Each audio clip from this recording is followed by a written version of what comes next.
And welcome to Hit the Books, the only weekly realistic fantasy booking podcast in the WWE universe. Is that a fun little addition to the intro? I don't know. You tell me. I'm your host, the head writer of Monday Night Raw, and with me as I think I did the same thing last week. With me as always is the man, the head writer of SmackDown Live, the man, the myth, the meatball, Mikey Manfredi. Mikey, how are you doing? The man, the myth, the meatball is very good. Yes. Thank you. I'm doing great.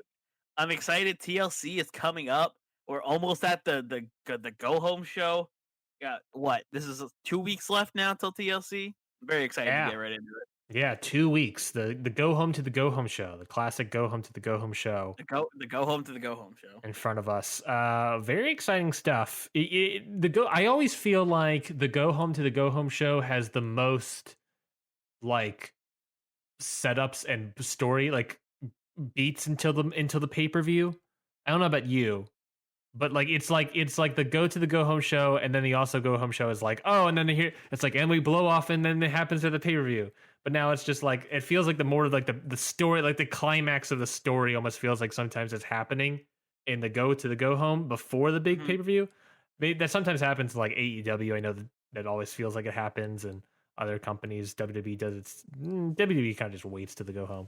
Well, you were laughing when I was talking about that. What's up? I can't take you. You still have the hat sideways. I can't take you seriously. Yes, I'm wearing big old over the ear headphones, and a big old hat just placed sideways like a G on top of the headphones, like a goddamn G, the G that I am. This is why we need to do visual podcasts.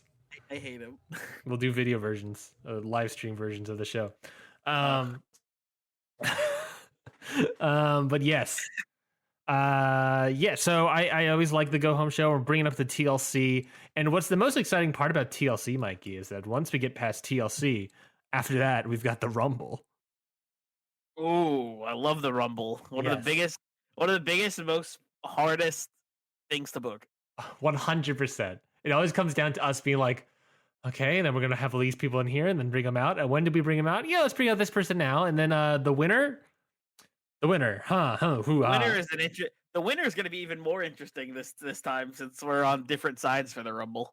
Yes, this is correct. We'll try to find a way to gamify it. My fear is if we do it how we usually do it, it's going to take forever. It's going to take 5 hours. Yeah, so maybe we can come up with some sort of way to gamify the Royal Rumble a little bit.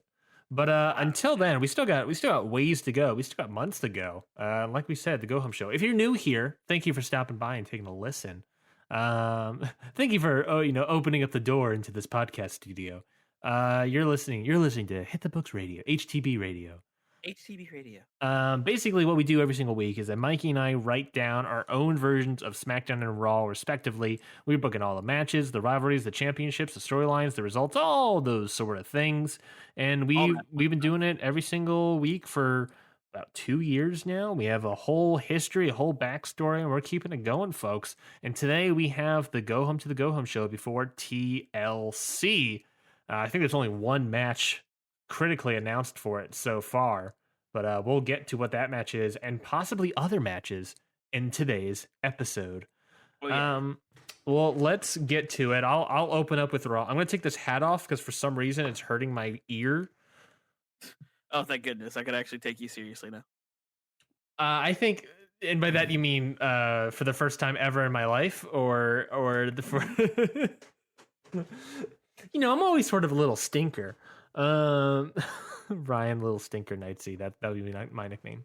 Let's get into the goddamn show. Let's open up Monday Night Raw. Why don't we? Yeah, let's do it. Like a fresh present before Christmas. Which, by the way, the Go Home show, I believe, is Christmas. The Christmas episode. Ooh. If I'm not mistaken. I'm going to look it up real quick. I believe the Go Home show will be Christmas. But let's nonetheless, let us open up. I think it's exactly on Christmas. Yeah, it's exactly on Christmas. Perfect. Very neat. Perfect. Wait, hold on. No, it's not. No, it's the episode after TLC. My mistake. I have no idea what day it is. Oh, so close. So let's open up finally and talk about Monday Night Raw. We're opening up the show straight into a match. Why not? Ooh, Why okay. not? It's the number one contenders match for the United States Championship. Okay. Battling between Tomasso Ciampa and MVP. Ooh, okay. So a nice little match. MVP teams did last week. It should be noted that there is a difference in this match as per usual. It's that we gotta here in WWE we get rookies all the time. The rookies aren't just wrestlers. Sometimes they're referees. That's right. Special guest referee this match is R-Truth. Classic. Is this R-Truth's first official match that he's refereed? First one-on-one match he's refereed. Correct. Cool. He was one of the referees and also in the match at the Battle Royal at the pay-per-view. And also in the match. Yeah, so this is the first match that he's not in and also refereeing. So he is a special guest referee. Should be stated that during the match, his counts get faster and faster. He's not helping either person. He's just going faster and faster on the count, so it's harder and harder. He just wants the match to get over with. Or he's just not being consistent or whatever he's doing. Truth is speedrunning this. So basically, because of that, this sort of results in MVP getting a really fast count roll-up on Ciampa to get the win. Damn. Ciampa's not going to be happy about that one, I presume. No, he's not. After the match, Ciampa berates R-Truth while Truth just tries to apologize the best he can. 24/7 champion, R-Truth, and special guest referee. I feel kind of bad. That's fair. He tries to apologize the best he can. She's like, I'm sorry, I didn't mean it. But don't get distracted by the fact that does mean that at TLC is going to be Ricochet defending. Did I say? Yes, defending for the United States Championship against MVP. Yeah. Very excited to see that. Yes, indeed. Moving right along into a backstage interview with the returning Chad Gable. Okay. If you missed last week, Chad Gable was injured, but he got a miraculous recovery, which allowed him to return 5 weeks early, which was today's episode. So good. Charlie Caruso welcomes Gable back to Raw. Gable says that he's glad to be back to Raw. His injury was hard to get over, but he returned way faster than anyone expected, 5 weeks earlier, in fact. Charlie asks if there was something that made him want to return early. Gable says that the first one is obvious. It's being in that ring. I know it sounds cheesy, but I love wrestling. I love performing. I feel like I was made to be in that ring in front of the WWE Universe. Second, and this one's more of a personal note, it's about Daniel Bryan. You see, Charlie, he was my mentor before I got injured. He pushed me harder because he believed I was the future of this business. But lately, it feels like he's gone off the deep end a bit. It feels like he's sort of lost his mind since I got injured. I don't know what it is. Stress at home. I don't know if he pushed me, maybe pushed me too hard and he's blaming himself. I don't know. But I know that I've trained harder than ever to return. And I want to prove to him that the future is now, tonight, 1-on-1 in a match. Ooh, immediately coming back and being like, Bryan, me and you, let's go. Exactly right. That is going to be our main event tonight. Daniel Bryan versus Chad Gable. That sounds like a really good match. Yes, let's find out how good it is later.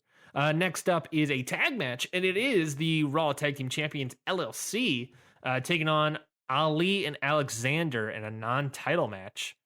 Nice. Of course, LLC has MVP in their corner. Ricochet is in Ali and Alexander's corner. Mm-hmm. Of course, because Ali and Alexander came to the aid of LLC last week. Or not LLC, but Ricochet. Either way, the winners of this match are Ali and Alexander. All right. Beating the Raw Tag Team Champions in a non-title match.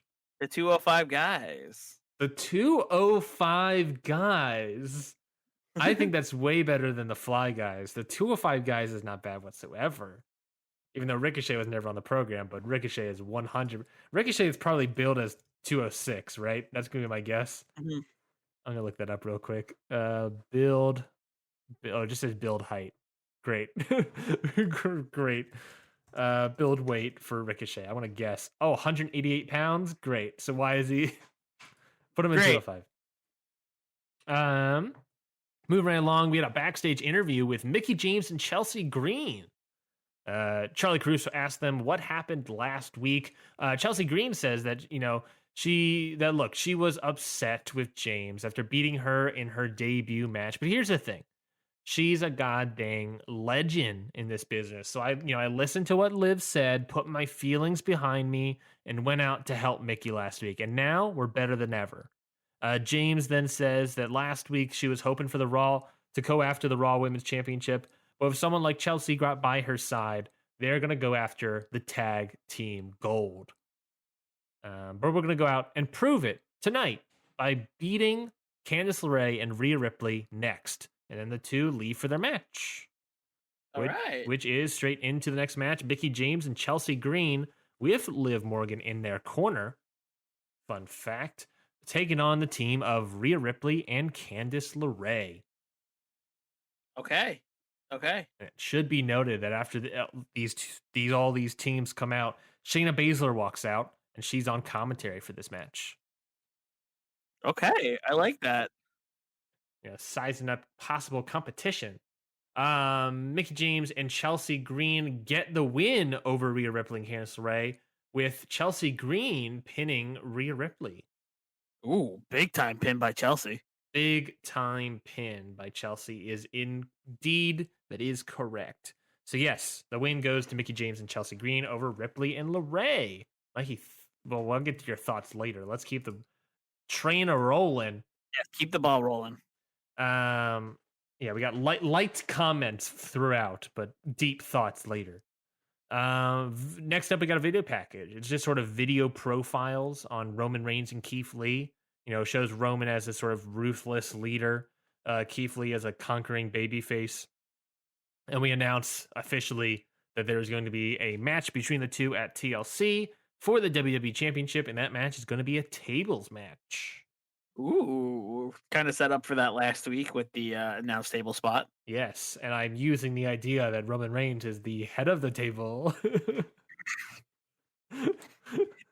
If Keith Lee doesn't say the head of the table is going to be going through one at TLC, I'm going to be deeply upset. Let me just rewrite my contract signing for next week. When I put the head of the table through the table, I will retain my time. I will retable my rechain. You tried. There was an attempt. I did. Moving right along, we have a match between Lince Dorado and Oni Lorcan, new sort of burgeoning tag team here, versus a definitely a new tag team, Bronson Reed and Arturo Ruas. Ooh. Reed and Ruas get the win here. I wrote this incorrect. One Nation are watching this match backstage. Okay. And the match ends with Bronson Reed pinning Oni Lorcan. Okay, I like it. After the match, Oni Lorcan is upset about the loss. Very interesting. Big win here for them. For Reed and Ruas? Yes. No, big win for the person that lost, Brian. Yes, I think this is the first time that Reed and Ruas have a win on the main roster. Interesting. It's a good first one. Yes, solid against a team that has been a little bit on a streak. Dorado and Lorcan beat Ziggler and Rude a couple weeks ago, and they've been teaming up and taking on jobbers and whatnot. First win for Reed and Ruas, kind of stopping the streak of Dorado and Lorcan. And also we got One Nation in the background there. All right. Next up, we got a backstage segment with Heavy Machinery. Okay. Otis and Tucker. They're discussing that they don't like what One Nation have been doing lately. They say it ain't kosher, and they should know they only eat rare meat. Bringing back an old SmackDown feud. Yes. Look, hey, they say it. Look, we've stopped them before, and we're going to do it again. All right. Yeah, they got beef. The beef never went away. The beef never goes away. Especially when you have Otis on your team. Exactly right. Next up, we have a backstage segment. Mandy Rose and Dana Brooke find Peyton Royce backstage. Royce asks them what they want. Rose says, look, we understand that you're struggling after the Iconics breakup, but look, you're great. You don't need to be a tag team wrestler. You can just be Peyton Royce again.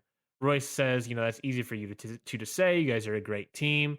Dana Brooke says that we got that way after watching matches on the network with the Iconics. You and Kay had great chemistry, and we wanted to replicate that. So, even if the Iconics aren't over, we're going to try to push that baton forward. Royce, emotionally says thank you, and they all hug it out. I'm willing to give you back Billy Kay because I'm starting to get sad.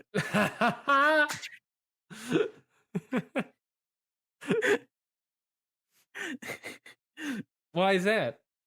I want the Iconics back together now, man. I feel so bad because Peyton's trying to re-spark the tag team magic with somebody else, but she can't do it. And like I said last week, I want that storyline of it can't be anybody else but you, Billy. You're the only other one who's iconic enough to be part of this team. That's true. There's no one can fit that mold. I want the slow-mo running through a field hug. I love that. I love that. Well, let's move finally into our main event for Monday Night Raw, Mikey.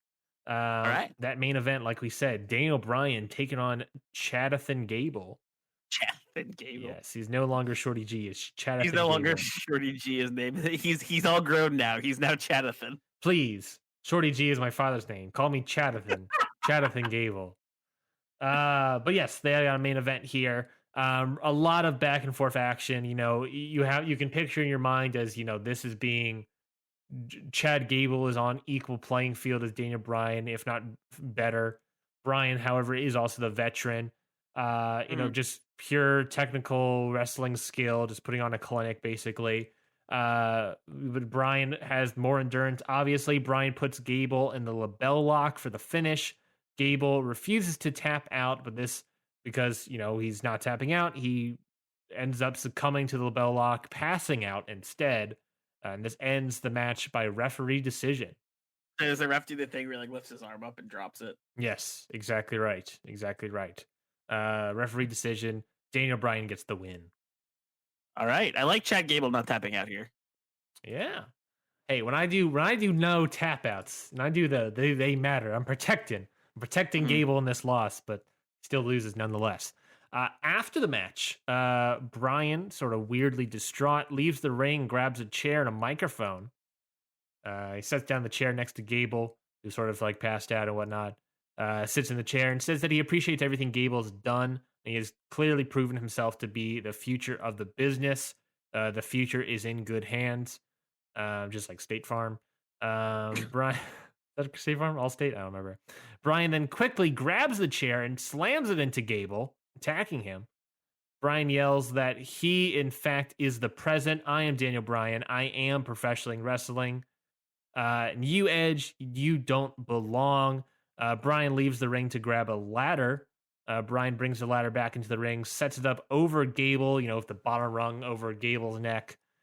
Bryan then climbs the ladder, all while saying, people have been right for a decade now. I am the best wrestler in the world.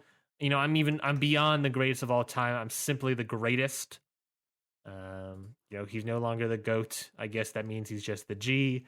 Edge, you are nothing more than a man that abuses my craft to please you all, pointing to the WWE Universe.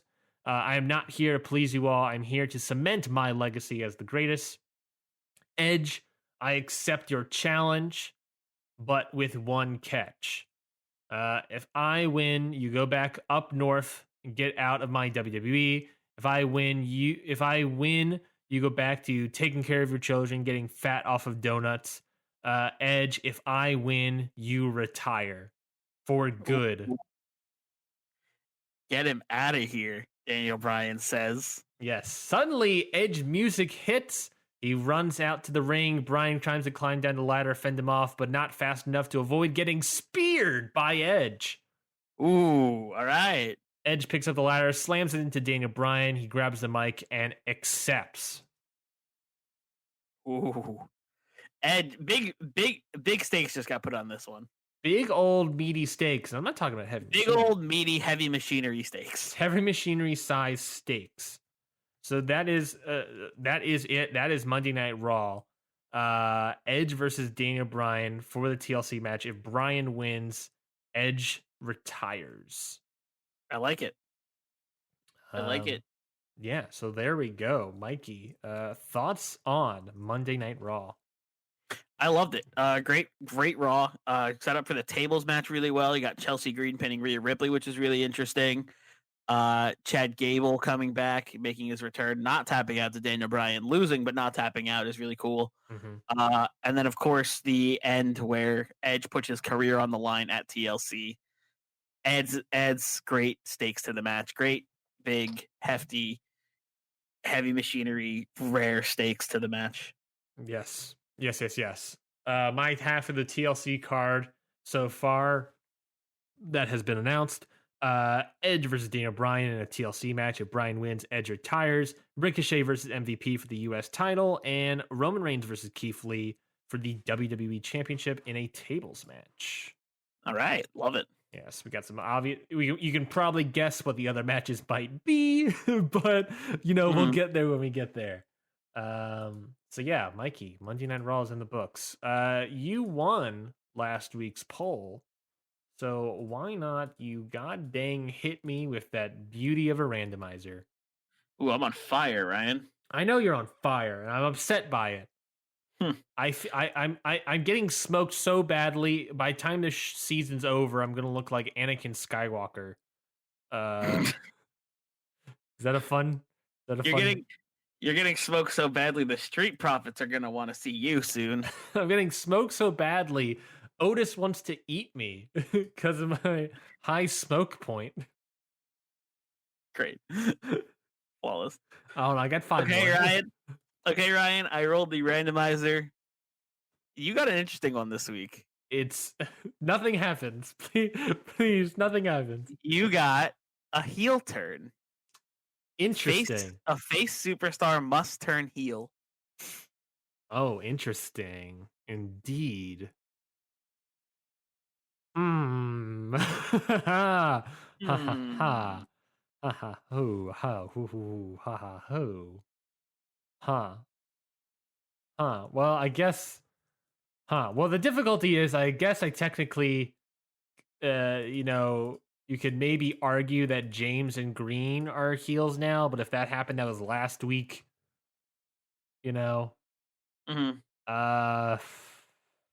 I mean, Royce is kind of face here. Gable's facing it. Oh boy. MVP and Ciampa. Boy. You could argue. I can maybe argue about Oni Lorcan, but he would have to officially do something. Make it more cemented. Oh no! What do I do? All my face heel turn stuff was kind of last week. Screwed. I'm screwed. While you think about it, would you like me to present SmackDown? Please. We'll come back to you later. Please. Okay. Oh man. All right. Well, while Ryan's thinking about that, we're going to head over to Friday night, where GM Paige is opening up the show with a very serious announcement. A couple weeks ago, after SmackDown went off the air, the Usos were attacked backstage. We aren't sure who is responsible for this attack, but we have a few suspects who I will be personally conducting interviews with later tonight. We are going to solve this as soon as we can. However, it isn't all bad news from me. Tonight, we have a small tag team eliminator to determine who will face the Undisputed Era at TLC in a ladder match for the tag team championships. Yeah, baby. Tonight's matches will determine the two teams that go head-to-head next week for the honor of being number one contenders. The first match is right now. And the first match, we have the New Day, Kofi Kingston and Big E taking with Xavier Woods in their corner, of course, taking on Breezango with New Day picking up the victory. Yeah, not a surprise. Yeah, not a surprise. New Day wins and then moves on to next week, where it'll be the number one contenders match. Okay. Okay. Undisputed Era versus New Day could be a great solid match. In a ladder match, 2. Yeah. All right. After that, we cut to Paige's office, and she's in the middle of an interview with Fish and O'Reilly. Where were you guys the night the Usos got attacked? O'Reilly talks first. I can speak for me and Fish. We were actually here. We were doing what any good champions would do. We were studying the other teams here on SmackDown for any potential contenders for the titles. Fish speaks up. Yeah, we weren't even around the night they got attacked. We weren't even around when they got attacked. We headed back to our hotel after they beat Breezango, since there were no other tag team matches that night. Paige asks, do you have any proof of that? Fish pulls out his phone and says, yeah, here's an Uber receipt from that night back to our hotel. Nice. Paige looks it over. Placement. Paige looks it over and says, okay, thank you. You guys are good to go for now. Fish and O'Reilly head out. Okay. Nice investigation. I'm glad we're using Uber. Love to see it. Product placement, baby. Oh, we could do Lyft. If whatever.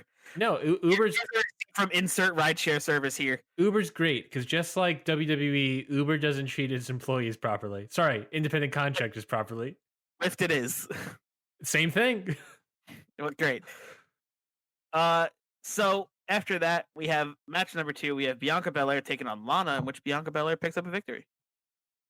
Hey, easy wins tonight.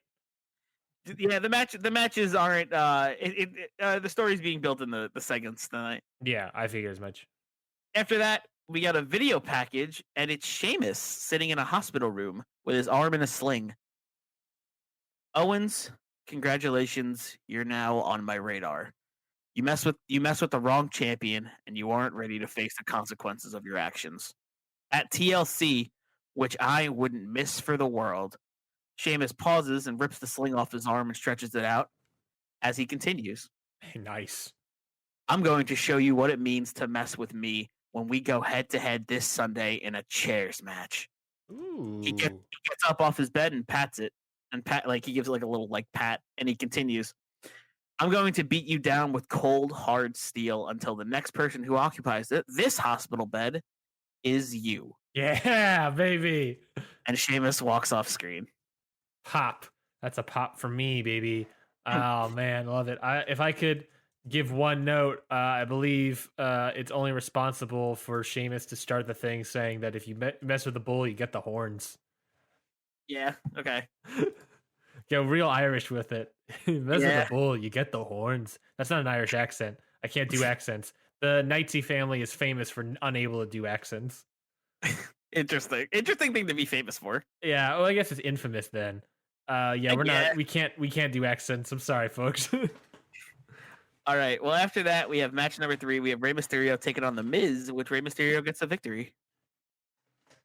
Rey Mysterio versus The Miz. Rey Mysterio getting the victory. Yeah, I like it. Solid match. Solid, simple match. Yeah. After that, we have another interview in Paige's office with Morrison and Andrade getting called into Paige's office.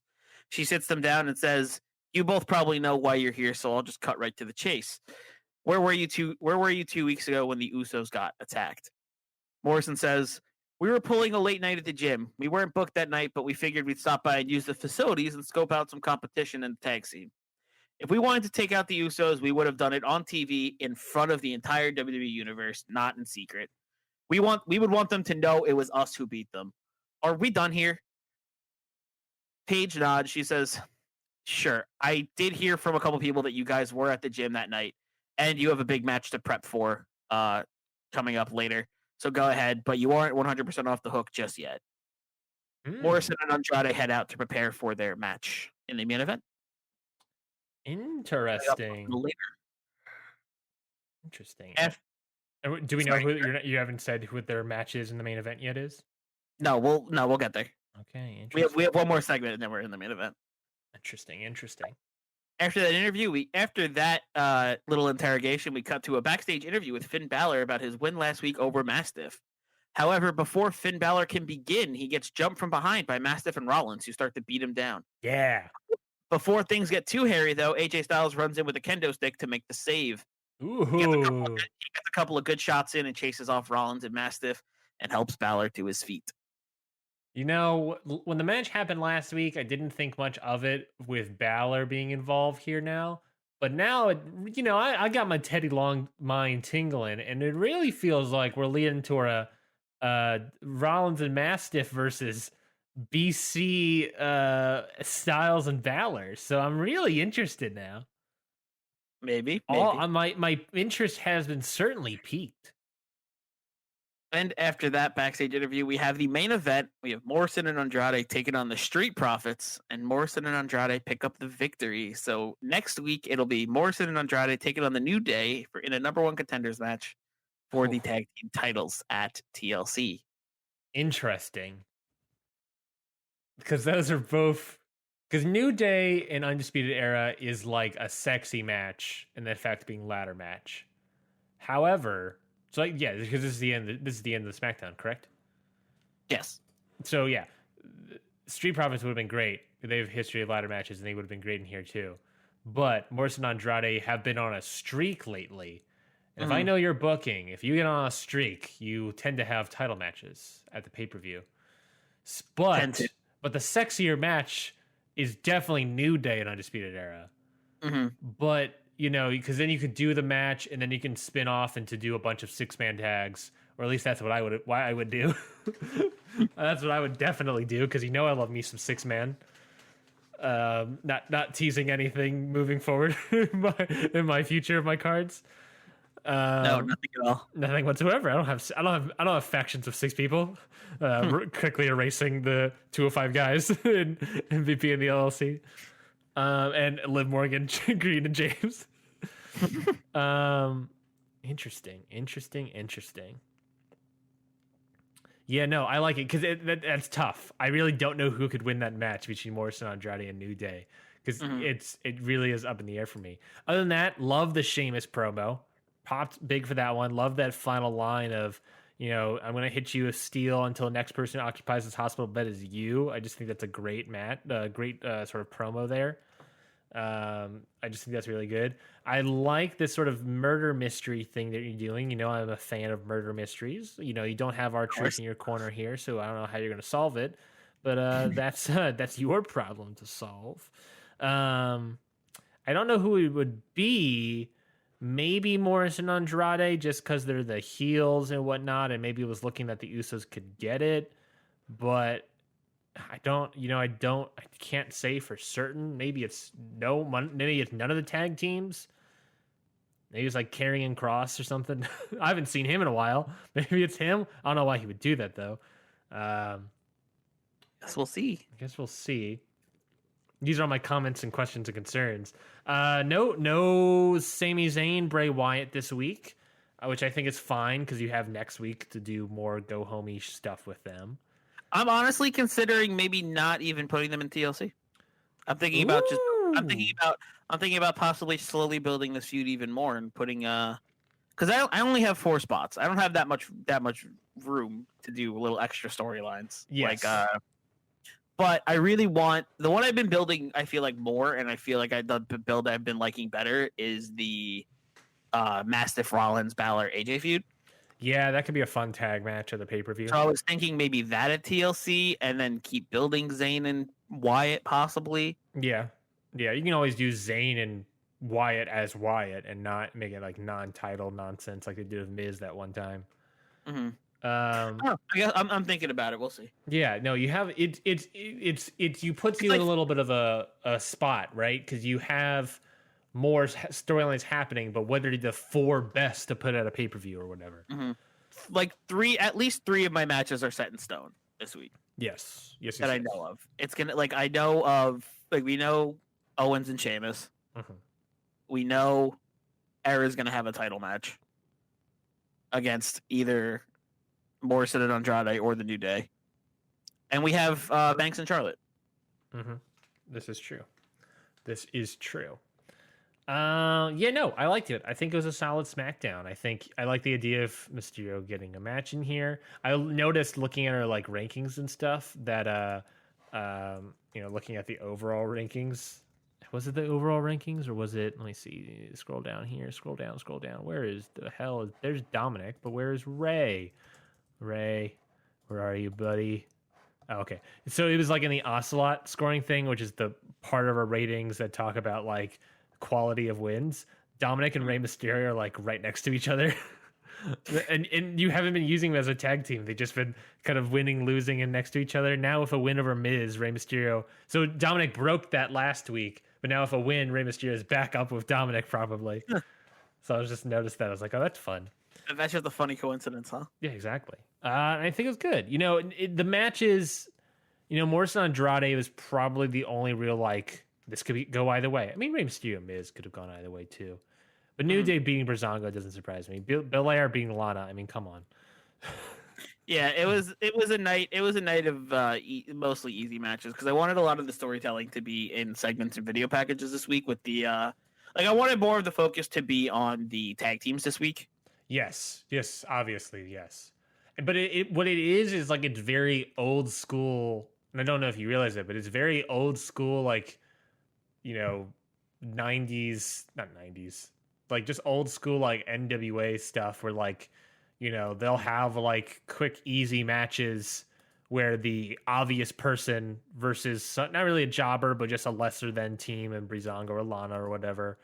Just, you know, it's a win, you know, an obvious win. Because, you know, you don't have to do high profile matches every single week.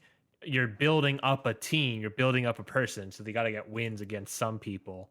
So why not just be people that ultimately won't really make a difference? No offense to Breezango and Lana right now, but they won't make a difference right now. Yeah, I figure it's fine. You know, I need like you said, I need to build some people, so might as well just put them in matches, get them wins that people usually see coming. Yeah, no, I like it. I think, like I said, I wanted people to focus on the tag team aspect. I wanted people to like be really thinking about like what happened, what could have happened to the Usos. So I put like matches where you don't really have to like be involved to be like, I wonder who's gonna win this one, so everyone can keep on their minds of like what happened to the Usos. Mm-hmm. Yes, agreed with that. Well then, let us get back over to Raw then. Yes, I've been over here thinking my brain. Right, you have a heel turn to take care of. Yeah, yes I do. Okay, well, so what I'm thinking is Edge grabs the microphone and accepts. Edge goes over to Chad Gable and helps him up. When Edge turns around, Gable grabs the chair that Bryan brought in earlier and throws it at the back of Edge. Oh no, Gable! You just said you came back because Bryan was wigging out. Yes.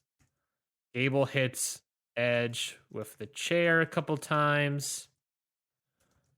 Helps up Bryan, and they both beat down Edge to stand tall at the end. That's my heel turn. Chad Gable turning heel. I'm going to cut the Bryan attacking Gable with the chair from earlier. I'm going to cut that the ladder is over Gable. Just like the match ends, he gives his praise to Gable and then goes on to his own promo. So that it's, you know, he's giving praise and then it's like, it makes sense more there. Instead of beating him up even more. Mm-hmm. That would be weird. So yeah, heel turn. Boom. Daniel Bryan, Chad Gable. Now a heel group. A team again. A team once more. Where is Chad Gable on my goddamn roster list? Move him over to my goddamn heels, baby. Chad Gable, Daniel Bryan. Heel team. Reunited. Heel team 6. Honestly, not who I expected. Who'd you expect? I don't know who I expected, but it definitely wasn't Chad Gable on his return. Yeah, me neither. Well, I was just like looking at the roster and looking at the people I have, and I was like, well, looking at the show itself so far, like the possibilities were maybe like Rosenbrook or Royce, but I didn't like that because you have the women's tag team champions and Nia Jax and Tamina who are heels. I have a new heel tag team of James and Green. So if I turn Rosenbrook heel, that would be freaking crazy. Mm-hmm. And I was like, do I turn Royce heel and like dunk on? Maybe I was like, maybe I could have done like Royce is like, no, I don't need y'all. I don't give a crap about y'all. I have actually found a partner. And then like a heel person comes out and beat them up. To have Royce turn heel or something, or have someone else turn heel. But that's the thing is, hey, yeah, but that's the thing is like, who do I pick? Sonya Deville can't be her because what happened last week. It could have been Bailey. It could have been Ruby Riott, but neither of them. That's the other thing. I haven't used Bailey since I gotten her. But I think she's come in and lost a match actually. Oh, jeez. I think that's all I've used Bailey with. Yeah, she lost the match against Shayna Baszler. That was it for the Raw Women's Championship. I haven't used Bailey yet at all. So I could have like done that and have Peyton Royce team up with Riott or Bailey. But that I don't. The story I want to tell isn't that. Heavy Machinery, no. I could have turned Reed and Ruas. I could have maybe done a more forceful heel turn out of Oni Lorcan, but I didn't feel like wanting to do that yet. Ooh. I don't know what that is. Yeah, everything else. I mean, nothing else felt right. I mean, if anyone else, I would have to like shoehorn them into the show. And at that point, who else am I turning? Like freaking Tony Nese or I don't know, Gulak or I don't know. I guess I could have had Gulak turn heel instead of Gable and help out Bryan. And then have a sort of a pure reenactment or restarting thing. But I don't know. Nothing else felt right. I think Gable continuing the mentor-mentee partnership with Bryan is interesting. Maybe I can introduce Gulak into the fold and, Gable beats up Gulak or Gulak beats up Gable and, have some sort of that mentee Oh man, are you match. Brian? Are you talking about the Pure coming back? I'm not saying that the Pure are coming back, but I feel like there are pure tendencies in a heel thing of Bryan. It sounds like the Pure might be making a return. Well, I mean, first off, 2 members of the Pure can not at all return. No. No, they cannot. I can add new members of the Pure in what? Do you want me to add Ziggler and Rude into the Pure? I mean, the Pure can be like I could see it just being Bryan, Gable, and Gulak. This is true. It could also be Ziggler and Rude because Ziggler's got some mat wrestling skills. True. That can give that tag team a nice fresh coat of paint. But yeah, the other for those who don't know, the other members of the old Pure were FT. We're now known as FTR. Yeah, Revival, Gulak, and Bryan were the Pure. A dominant tag team. WWE champions, tag team champions. Gulak never got the gold. But who knows? Who knows? Well, there we go. There we go, folks. That is it for this week's episode. Thank you so much for listening. Mikey, where can they find you? They can find me over on my other show, Independent Waters. Go check that out every Wednesday, where me and Zach Batista bring you little gems from the independent wrestling scene and give them our review and rate them on a scale of miss out, Matt, or mark out. So go check that out if you're into indie wrestling and are looking for some matches to watch. Yes, indeed. Yes, indeed. You can also listen to the latest episode, the actual final goddamn return of G1 and Only. You finally got the DVDs. I got the DVDs in. There's a new episode out on last Monday, talking about the G1 was it the 1993 G1 climax, Mikey, and I'll give you a little preview. You won't know a single name off this list, but if you not, if you listen, well, you might know one. I'm gonna guess that you know one, but in that episode of G1 and Only, about talking about the 1993 G1 climax, where winners who have only competed in the G1 climax once The 1993 one introduced, I believe it was 5 people that have only been in the G1 Climax once. Mikey, such as Kengo Kimura, Hiromichi Fioki, Ashura Hara, Takahashi Ishikawa, and finally the Great Kabuki. Okay. Do you know any of those names? The Great Kabuki kind of sounds familiar. Yeah, Great Kabuki was the guy very early on in territory days. He was in a lot, Mid-South, NWA, WCW, WCCW stuff. He's the guy that would, put face paint over his face, but more importantly, he was the innovator of spraying mist at his opponent's face. Ah, that's where he's from. Yeah, he's the original. What was his color of mist? Green. I think I didn't do a lot of background history on that, but I think the different color mists have different lethalities. Yes, I think they do. I don't know if it's Great Kabuki or if it was the Great Muta, who was Kabuki's predecessor. Oh, thank you, TheRinger.com, for doing a brief history on Mist. I can't believe there's a thing for this. I have the different effects of the different mists right here. Okay, go ahead. We have green, the most commonly used mist, which is said to obstruct the opponent's vision.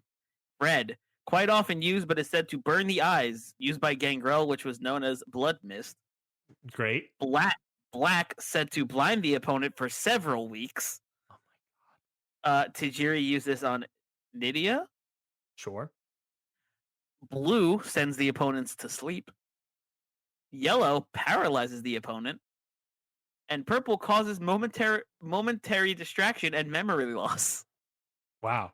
Yeah, Great Kabuki, innovator, not only bringing that to America, but basically inventing that and moving into his. At one point in the Mid-South, I believe his kayfabe son was the Great Muta, Keiji Muto.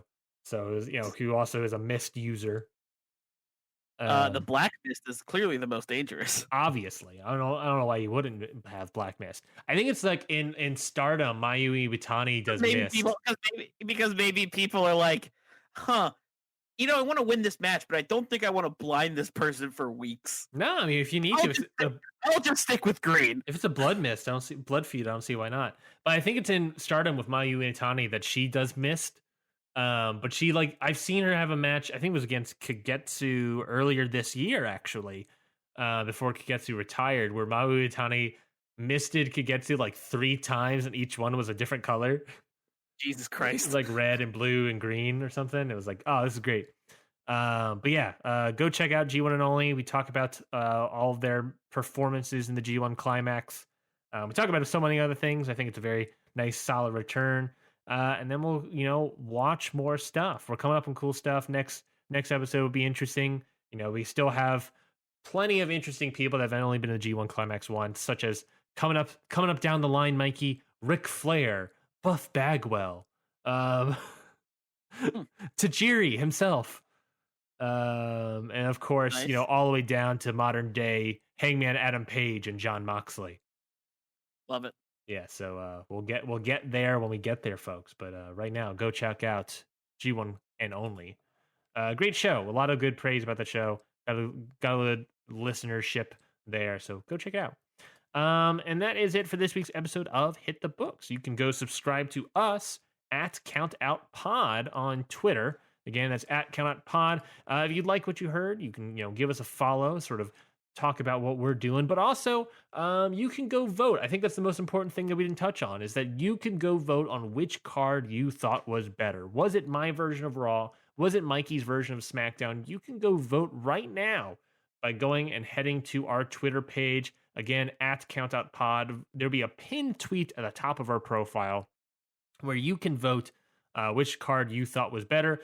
The reason the randomizer was hit on me this week's episode is because I lost the randomizer. So I gotta be doing better booking. So maybe this heel turn will lead to better booking and lead to wins in the votes. So hopefully we'll see what happens. But you can go vote there. It's there all weekend after the show's release, so you can go and listen. You got a weekend to vote.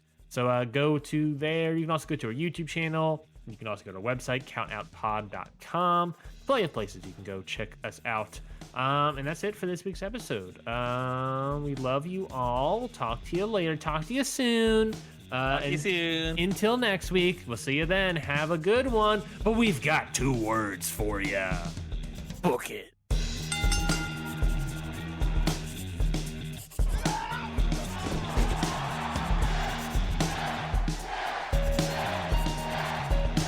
Hold 1. Arm drag. Don't tell me! Mama mia!